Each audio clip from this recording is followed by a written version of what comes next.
Bonsoir à tous, ravi de vous retrouver pour cette nouvelle édition à la une de l'actualité de ce dimanche. Patience et organisation. En ce matin de réveillon, les commerçants sont au fourneau, les clients à la caisse. Plateau de fruits de mer, bûches, les grands classiques sont bien au menu du festin.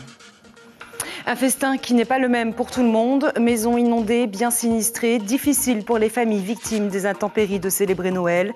Dans quelques instants, nous rejoindrons nos journalistes qui sont aux côtés de Denise Tetouanoui. Elle vit dans le quartier de Feiti et a quasiment tout perdu. Les commerces tournent à plein régime pour ces périodes de fête. L'aide de petites mains n'est donc pas un luxe. Des extras qui permettent aux jeunes de gagner un peu d'argent. Un dernier au revoir aux maîtres, à l'œuvre ces enfants qui ont célébré leur père avec ce qu'il leur a laissé. L'art oratoire, la danse, la culture du Fénois. Le Shakespeare de Polynésie s'en est allé, mais son héritage est assuré. Et en fin d'édition, place à notre rubrique du dimanche soir. Fénois d'antan nous fera revivre la parade de Noël de 1997. Une parade haute en couleurs, à l'ambiance festive. Pour l'occasion, la presqu'île s'était parée de ses plus beaux atours. Beaucoup d'entre vous sont certainement à table à déguster le repas du réveillon. Mais ce matin, c'était encore le rush dans les commerces. Plus beaucoup de temps pour préparer le festin du soir. Traiteurs, pâtissiers, tous tournés à plein régime pour concocter les plats phares et répondre à la demande toujours plus croissante des clients. Reportage signé Ayata Taraoui et Patrick Singh. Ces gestes se répètent sans cesse depuis hier soir. Une douzaine de personnes pour préparer 5000 plateaux de sushis. Leur service a débuté à minuit et s'est achevé à 8 h ce matin. Depuis plus de 10 ans aujourd'hui, pour nous, la célébration de Noël, c'est un moment important. Et c'est un peu une demande de mon épouse. Je dirais que dans un maximum de foyers polynésiens, il y a du poisson de Ocean Product. Une partie des crustacés, comme les langoustes et les crevettes, sont locales. Les langoustes sont pêchées à Rangiroa par nos pêcheurs de Rangiroa. Et une autre partie, comme les pâtes de crabe d'Alaska, les homards sont importés. Des crustacés très recherchés et appréciés des Polynésiens. Pour éviter l'attente trop longue, ils se sont levés tôt. Le maître mot aujourd'hui, c'est organisation.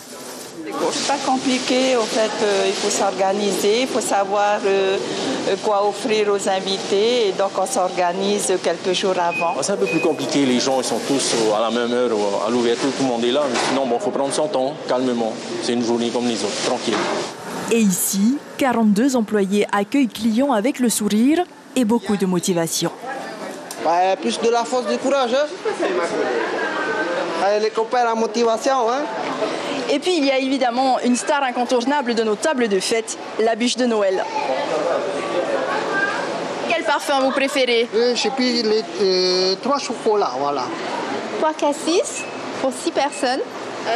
Et puis je pense qu'on va se régaler. C'est toujours ce que recherchent les enfants à la fin du repas, parce que c'est la sucrerie du repas de Noël.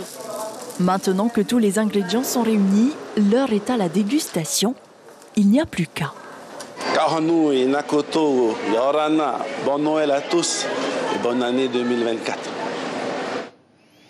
Mais Noël n'est pas le même pour tous. Les intempéries d'il y a 2 semaines ont joué les fauteurs de troubles. Des familles entières ont vu leur maison inondée. Certaines ont quasiment tout perdu. Malgré tout, elles continuent de vivre, même si ce jour de réveillon est finalement un jour comme les autres. Nos journalistes sont aux côtés de Denise Tetouanoui. Cette mère de famille vit dans le quartier de Feiti, du côté de Mahaina, Yaorana et Yatataraou. Yorana Sulian, effectivement, c'est une famille qui vivait déjà dans des conditions un petit peu difficiles. Les inondations qui sont survenues il y a 2 semaines est venue vraiment plonger cette famille dans la détresse sociale. Les images parlent d'elles-mêmes. Et bien cette famille, c'est celle de Denise Tetouanoui. Denise, Yorana. Yorana. Alors ce soir, dans votre maison, il n'y a pas de sapin ni de cadeaux. Pourquoi ? On n'a rien du tout dans ma maison, on n'a pas de sapin, on n'a pas de cadeau parce que ça cause une inondation. Et comment il faut faire pour les enfants, pour le sapin, comme ils ont demandé à ma maman et le sapin, mais j'ai dit comme ça on n'a pas. Comment on va faire quand ça cause une inondation, c'est pour ça et on n'a pas de sapin. Alors ce soir, vous ne célébrez pas Noël comme tout le monde. Quel est le menu de ce soir ? Ben oui, nous ce soir, c'est pas non plus comme les avant, comme les gens aussi, quand ils sont rien, c'est tout, c'est bien complet le repas, mais ici avec moi, c'est pas complet le repas pour mes enfants, mais justement qu'eux ils mangent. C'est votre seule préoccupation? Oui, c'est celle de l'occupation pour mes enfants, hein, ben juste pour eux, pour manger seulement ce soir, mais n'a pas de gâteau aussi, n'a rien du tout. Juste qu'ils puissent manger. Voilà, juste eux qu'ils peuvent manger, qu'est-ce que j'ai fait pour eux. Hein. Oui. Merci beaucoup Denise pour ce témoignage et surtout merci de nous avoir accueillis dans ton foyer. Voilà, vous l'avez bien compris, Noël n'a pas la même saveur pour tout le monde en Polynésie. Et puis nous pouvons saluer la grande résilience dont ces familles font preuve. Et bien toutes ces familles de ce quartier de Tif Haiti aussi continuent de lutter face à l'adversité puisqu'il faut savoir qu'elles sont toujours dépourvues d'eau courante. Le ravitaillement en denrées alimentaires, en vêtements et en eau potable se poursuit tous les 2 jours pour ce quartier. Et puis, dans la famille de Denise, ce soir, vous l'avez entendu, pas de festin royal, pas de langoustes, pas de crevettes, tout simplement du poulet frit avec un petit peu de salade russe juste à côté et puis des pâtes au jambon. C'est cela même qui contentera les estomacs des 3 enfants vivant ici. Ils sont âgés de 4 à 12 ans. Il s'agit de Toto, Tétouanoui et le plus âgé s'est rendu à la messe peut-être pour pouvoir célébrer ce réveillon de Noël un petit peu autrement. Et donc voilà ce que l'on pouvait dire ici dans ce quartier de Tif Haiti. Merci beaucoup Yata Taraou, à l'image Melissa Chung. Si c'est le rush dans les magasins pendant cette période de fête, c'est aussi une opportunité de travail pour les jeunes. Les commerçants recrutent des extras. Ces petites mains sont souvent des étudiants, parfois des bénévoles. Des petites mains qui permettent surtout un gain de temps non négligeable pour les commerçants comme les clients.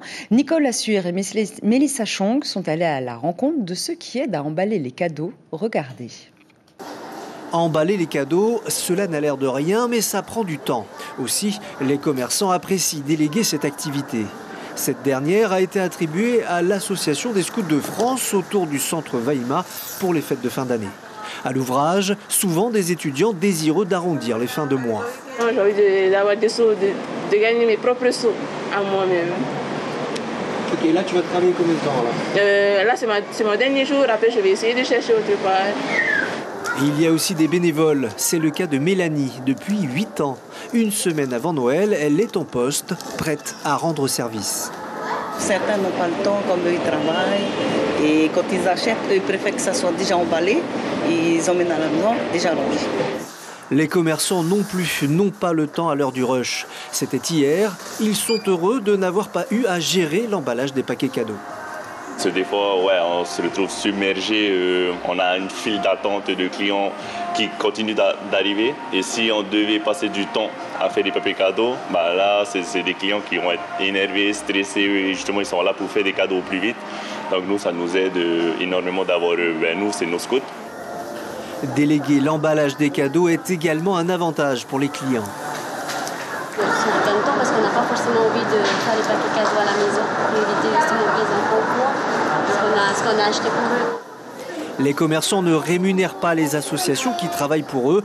Les dons des clients représentent leur seule rémunération, alors soyez généreux. Et Noël est un moment de partage en famille, c'est aussi un moment de recueillement. Les fidèles se rassemblent en prière.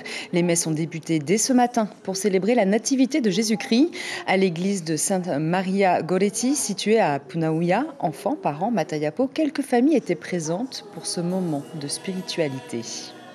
Et l'église de Saint-Joseph de Fa'a organise aussi sa messe de Noël. Depuis 2019, la paroisse abrite une peinture représentant Jésus miséricordieux, la plus grande icône de l'église catholique en Polynésie. Ce soir, c'est justement lui qui est célébré. C'est plus précisément sa naissance. Père Abraham est le maître d'orchestre de cette messe bien particulière. Il est au micro de Patrick Tingsing. Frères et sœurs bien-aimés, Noël est à nos portes. Un enfant nous est né, un fils nous est donné, c'est le Christ. C'est lui l'amour infini. Il est venu nous apporter la paix, le bonheur, l'amour dans nos familles. Surtout aujourd'hui, quand on voit ce qui se passe dans le monde, la guerre entre l'Ukraine et la Russie, la Palestine et Israël. Nous ne pouvons que implorer cet enfant pour que cet enfant puisse mettre dans le cœur de toute cette humanité, ces 8 milliards d'habitants, une grande paix, une grande sérénité. Nous avons besoin que de cela aujourd'hui. Et aussi pour nous qui sommes en Polynésie, nous avons été confrontés par la hausse des prix, la cherté de la vie.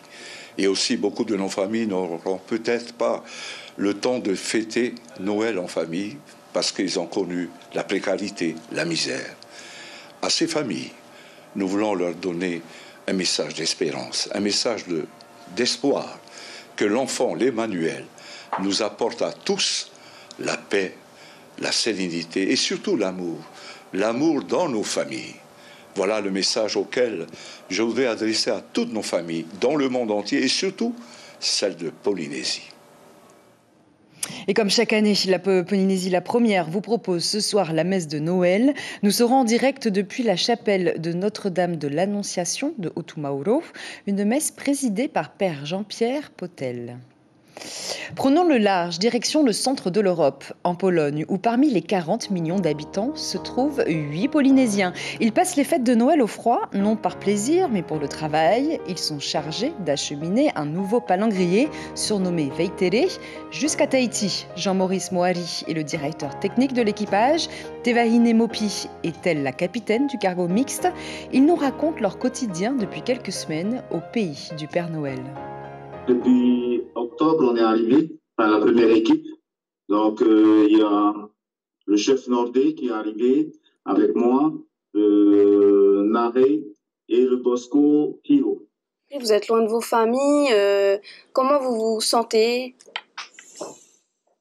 C'est vrai que la famille, elle est loin. Les motos, en plus, ça nous manque tout ça. Mais on est comme ici, on est une famille aussi ici, là, en Pologne, avec toute l'équipe. On travaille main dans la main, on essaie de se familiariser, de s'entraider entre nous. Bon, ça va, on est quand même une petite famille qui est ici en Pologne. J'ai navigué pendant 31 ans, j'ai fait déjà quelques missions de navire, donc oui, mais maintenant... C'est pas évident, c'est pas évident, on va dire, hein, surtout que si la famille elle est loin, et ça nous manque beaucoup. Ouais. On est à l'appartement, bien au chaud, et puis on attend un peu qu'on puisse appeler la petite famille en Polynésie. Le climat ici, c'est plutôt pluvieux.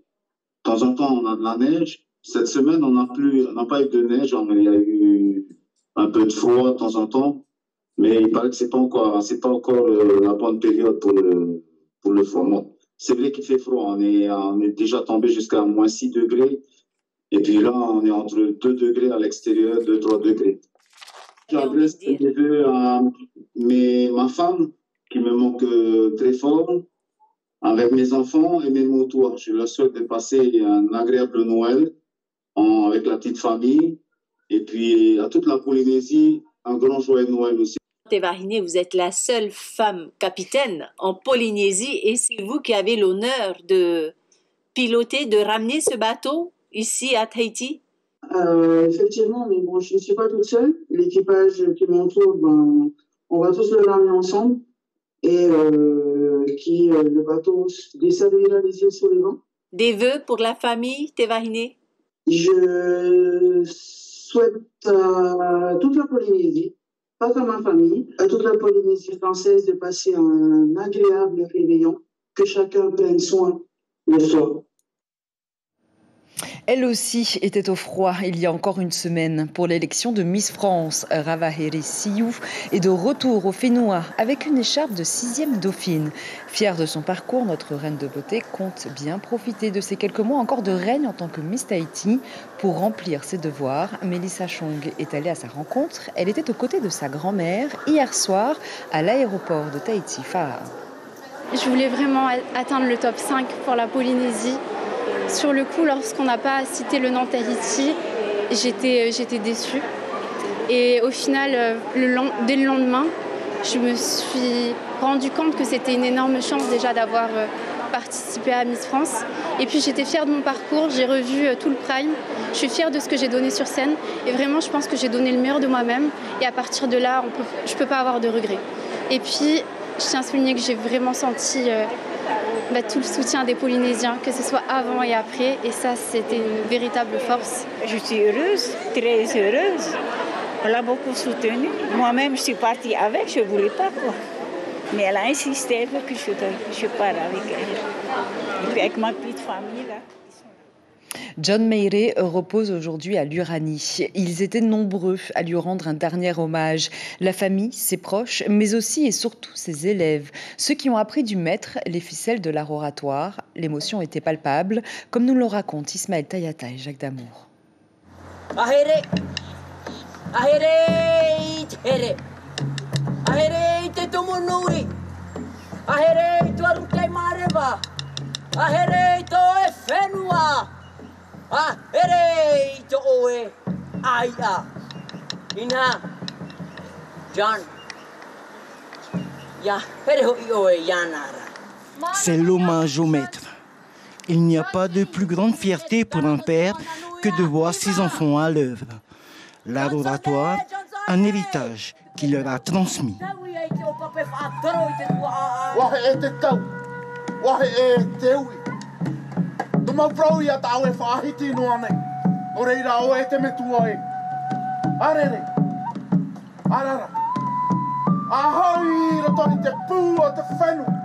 C'était obligé que je sois là pour lui dire un dernier au revoir, mais surtout merci pour tout ce qu'il m'a apporté dans cet art-là et surtout dans la vision culturelle polynésienne et tout ce qu'il a apporté pour notre pays. Beaucoup nous manquaient, beaucoup tous nous manquaient parce que c'est quelqu'un de très carré, très rigoureux, qui pèse pas ses mots, mais qui a un bon fond. C'est ce qu'on retiendra de lui. Le Shakespeare du Fénois n'est plus. John idolâtrait sa culture, plus que de raison. Des décennies passées à défendre et à valoriser sa langue, le Reotreti, ses mots, ses expressions et ses nuances.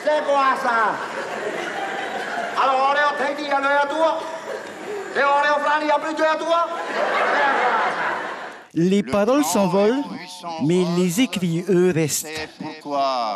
E toe mea te taere, ia aramoina hia te mau mea atoa. La culture, c'est ce qui demeure dans l'homme lorsqu'il a tout oublié.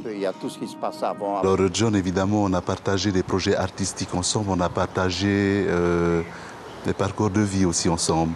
Des parcours de vie, alors, puisque c'était un capitaine de bateau sur mer calme et parfois sur mer agitée aussi, on ne va pas se le cacher. Mais il y a toujours derrière une réconciliation. Ce qui était dur, c'était la conciliation. La réconciliation était assez facile. La mort est un sommeil à l'échelle de l'univers. Bon sommeil, John. Et terminons ce journal par notre rubrique du dimanche soir. Fénois d'antan nous fait remonter le temps jusqu'en 1997. Un mois de travail pour préparer la parade de Noël. La presqu'île s'était alors parée de ses plus beaux atours. Le reportage d'Agnès Gardet.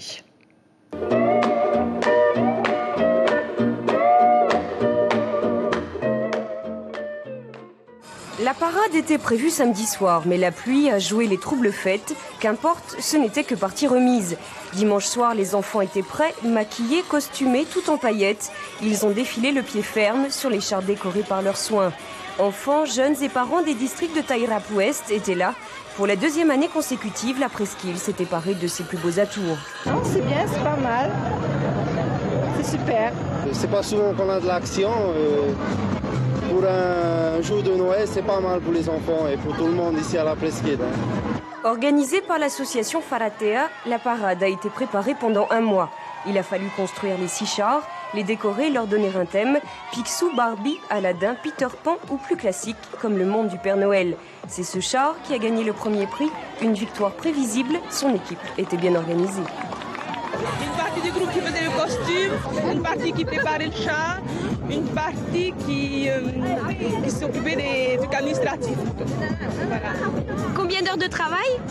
Ah, je ne sais pas, on ne compte pas les heures à ce moment-là.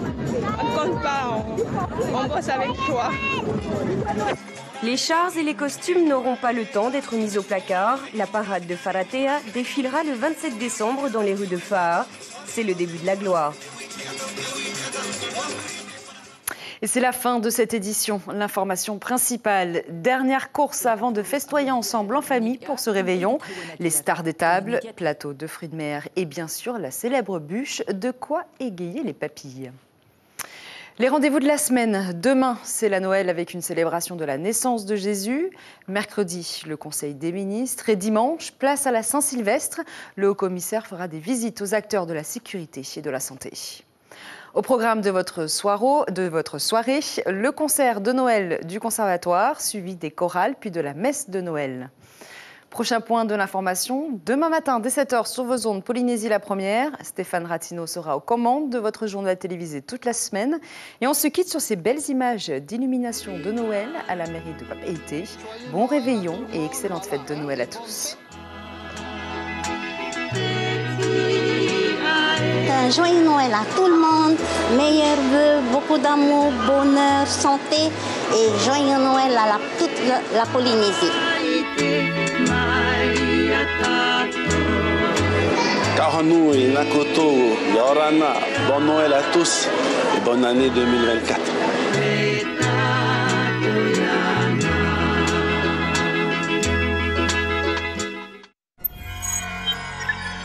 Retrouvez ce programme en replay sur notre site internet